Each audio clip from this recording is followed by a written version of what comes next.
My name is Valerie Salano. I'm the ENT surgeon here at Nyahururu County Referral Hospital. Today we are marking the World Hearing Day.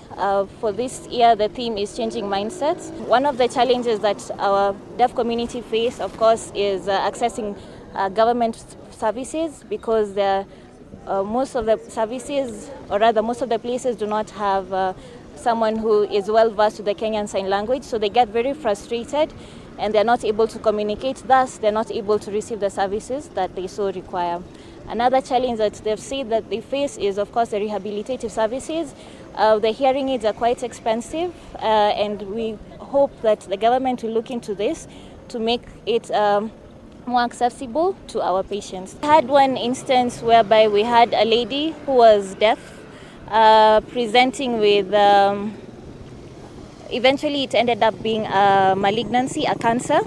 But now, even just getting the history to know how it started, what has been done in terms of getting the treatment. Unfortunately for her, because of this failure to be able to communicate effectively, there has been a delay in diagnosis. So you see, that is one of the challenges they face. So she came in, presentation was late because in the other facilities no one was really able to understand her. Up until she came here, and at least we had our sign language interpreter, and she was able to help us communicate with her. So we do not want to sideline or disenfranchise the deaf community. So my advice to them, or my recommendation, will be for them to have at least one of their members of staff train in Kenyan Sign Language. My name is Jane Mathu. She lives here in Nyahururu. So when interpreters came, deaf can be able to connect well with doctors. But now deaf are becoming many. But communication is also hard in other public services. So most of the deaf, when they love to come to the hospital, they are unable because of the communication.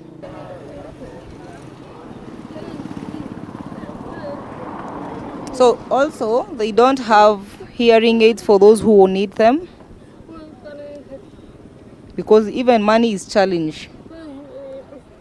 So if government is able to support them, to give them around services around the hospital, it can be better for them. Thank you. We are receiving support, but it's not actually the support we would like. We would like them to enhance, to give us more support, so that we can be able to create, and especially we can be able to create awareness, because that is what is making parents not being active in supporting these children. Yeah, in fact, they discriminate them. They better support the pupils that are hearing, and then the ones that are not hearing comes later. So at least they should support, give more support, and also help in building infrastructure, so that we can be able to support the learners with hearing disability. The curriculum that we are having is okay, fine. The government is trying to make sure that it is supporting their need, but then we on the ground know that the kind of curriculum that is there, it is something is supposed to be done.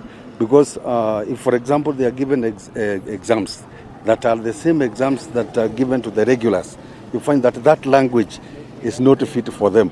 We know they are trying, yes, but they cannot be compared with them. Their way of perceiving information is different. Their language is different. They cannot be able to understand a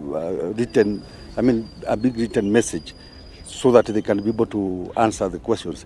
So at least something can be done, so that the exams can be adapted in a way that they can fit the learners with hearing aid.